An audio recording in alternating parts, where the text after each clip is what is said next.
Part 1. Falling in love. I never believed in love at first sight.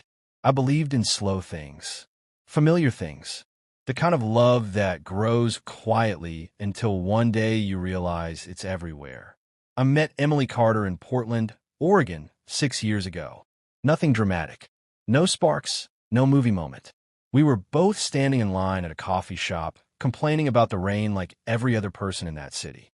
She laughed at something I said, and that was it. That was the beginning. We started talking more after that. Texts turned into long conversations. Conversations turned into late nights. Emily had this way of making ordinary things feel important. Grocery shopping felt like a date. Sitting in silence felt comfortable, not awkward. The early days were easy. Too easy. We supported each other without keeping score. We talked about our fears, our childhoods, our future like it was already agreed upon. She told me she felt safe with me. I told her she felt like home. We moved in together after a year. People warned us not to rush, but it didn't feel rushed. It felt obvious. Our lives fit together naturally. Shared routines, shared jokes, shared dreams. I trusted her completely. Not because she demanded it, but because she earned it.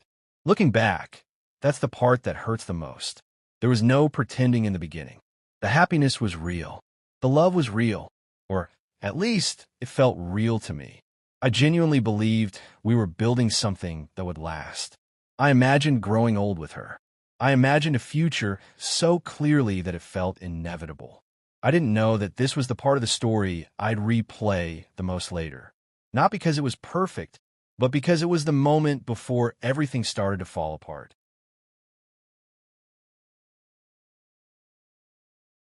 Part 2. Cracks appear. At first, the problems didn't look like problems. They looked like stress, bad timing, normal relationship stuff that everyone talks about and eventually works through. Emily started changing in ways that were easy to explain away. She became more distant, but she said work was exhausting. She stopped sharing details about her day, but she said she was just tired of talking. I believed her, because believing her was easier than questioning everything we had built. The first real crack appeared when she began canceling plans. Not big ones, small things. Movie nights, weekend breakfasts, walks we used to take just to talk. She always had a reason, and every reason sounded reasonable on its own. Together, they formed a pattern I refused to see. I noticed she was on her phone more. Not secretive, just guarded. Tilting the screen slightly. Taking calls in another room. I told myself I was being paranoid.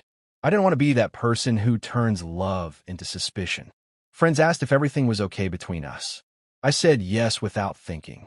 Saying no would have made it real. There were moments when I felt like I was standing next to her instead of with her.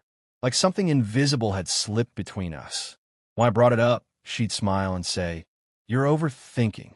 And I'd apologize for doubting her. That's the thing about red flags when you love someone. They don't look red. They look beige. Neutral. Easy to ignore.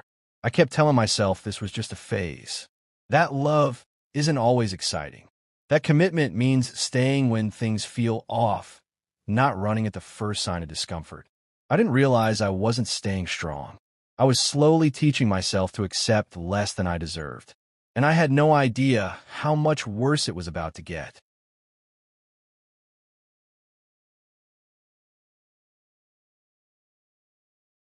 Part 3. Breaking point. The breaking point didn't happen during a fight. There was no screaming, no thrown objects, no dramatic exit. It happened on an ordinary Tuesday night, which somehow made it feel more cruel. Emily came home late. Again, she said she'd lost track of time at work. I nodded, even though my chest felt tight. We ate dinner in silence, the kind that presses against your ears. I tried to make conversation. She answered politely, like I was a coworker instead of her partner. After dinner, I asked her a question I'd been avoiding for weeks. "Are you still happy with me?" She didn't answer right away. She stared at the floor, then at the wall, anywhere but my face. That pause told me everything before she said a word. "I don't know," she finally said. Those 3 words felt heavier than any confession. I asked what had changed. She said she felt disconnected, that she didn't feel the same way anymore, that she hadn't for a while. Every sentence felt rehearsed, like she'd been preparing for this moment long before I realized we were headed toward it. I asked if there was someone else. She said no, too quickly. I didn't push. I didn't have the energy to dig deeper. I remember feeling strangely calm, like my body shut something off to protect me. I nodded while my entire future collapsed in real time. The apartment we shared suddenly felt unfamiliar.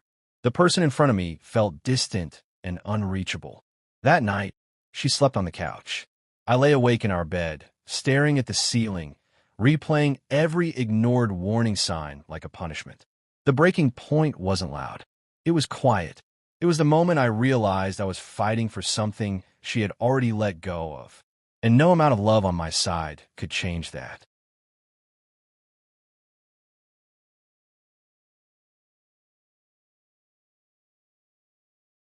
Part 4. Aftermath. The days after everything fell apart blurred together. Time felt unreliable, like it moved too fast and not at all at the same time. Emily packed a bag and said she needed space. She promised we'd talk soon. I nodded, even though I already knew what space usually meant. The apartment felt wrong without her. Too quiet, too empty. Every object reminded me of a version of us that no longer existed. Her coffee mug, her jacket hanging by the door, the indentation on the couch where she always sat. I couldn't eat. Food tasted like nothing. Sleep came in short, restless bursts, interrupted by dreams where everything was normal again, and waking up hurt more than staying asleep. My emotions were chaotic and unpredictable. One moment I was numb. The next, I was overwhelmed by grief so intense it felt physical. I replayed conversations obsessively, searching for a moment where I could have changed the outcome. I blamed myself for not noticing sooner, for not being enough, for loving her in the wrong way. Friends tried to help. They said things like, "You'll be okay," and "You deserve better." I appreciated the effort, but none of it reached me. Their words felt distant, like they were meant for someone else. The worst part was the silence. No texts, no calls, just unanswered questions echoing in my head. I checked my phone constantly, even though I knew there'd be nothing there. I started questioning everything. Was the love real? Was I delusional? Had I imagined the connection we shared? Losing her wasn't just losing a partner. It was losing my sense of reality. The aftermath wasn't dramatic. It was lonely, and it was teaching me how fragile a life can feel when the person you built it around walks away.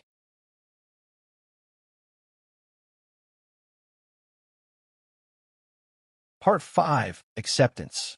Acceptance didn't arrive all at once. It didn't show up with clarity or peace. It came in small, uncomfortable moments when I stopped fighting reality long enough to feel it. At first, I kept hoping for a message, an explanation, a sign that this wasn't really over.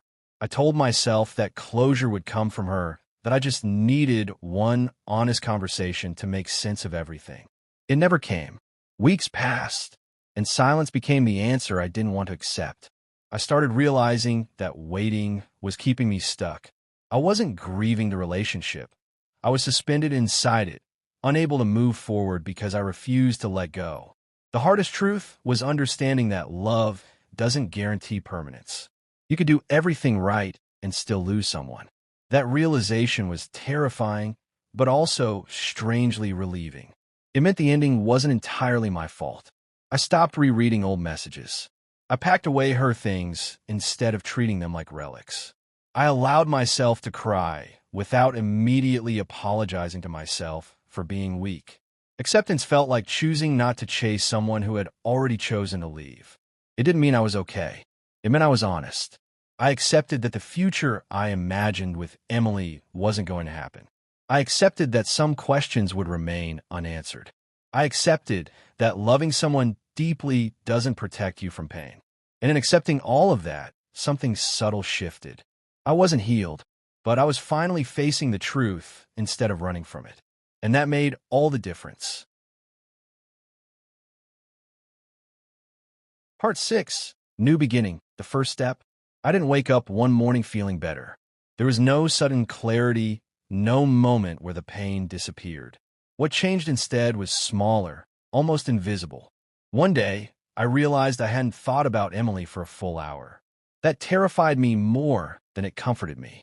Moving on felt like betrayal, like erasing something that once meant everything.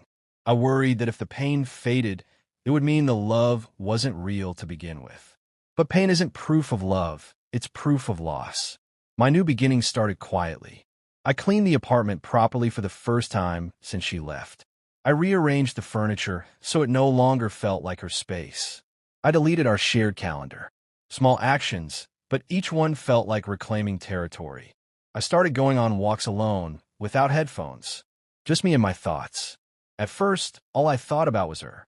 Then gradually, other things crept in. Work, random memories, the sound of traffic, life continuing, whether I was ready or not. I also learned how to sit with loneliness without panicking.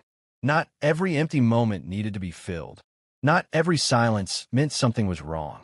Some of it was just space, unfamiliar, uncomfortable space, but space nonetheless. Hope didn't feel exciting. It felt cautious, like standing near the edge of something new without knowing if it would hold your weight. I didn't trust happiness yet, but I was curious about it. This wasn't a fresh start. It was a fragile one. But for the first time since everything fell apart, I wasn't only surviving the days. I was slowly beginning to imagine a life that didn't revolve around what I had lost. Part 7. Learning to be alone. Being alone wasn't what scared me. I'd been alone before. What scared me was being alone after building a life around someone else. At first, solitude felt loud. Every quiet moment echoed with memories. I caught myself reaching for my phone to text her about small things, something funny I saw, a thought I knew she'd understand. Each time, I had to remind myself there was no one on the other end anymore. I realized how much of my identity had been shaped around us.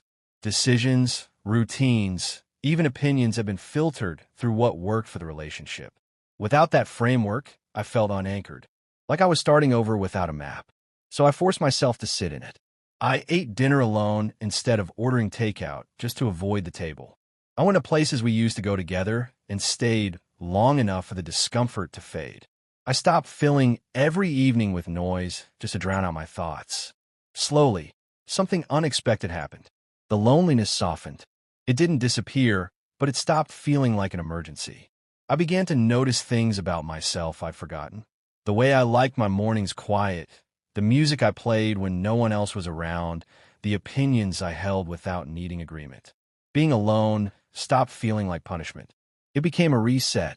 I learned that solitude isn't the absence of love. Sometimes it's where love goes to reorganize itself, where you learn what you actually need instead of what you're afraid to lose. There were still bad days, nights where the emptiness pressed in hard. But there were also moments of peace, small, fragile moments that felt earned. For the first time in a long while, I wasn't defined by who had left. I was defined by who remained. And that was me. Part 8. Letting go of what I thought we were.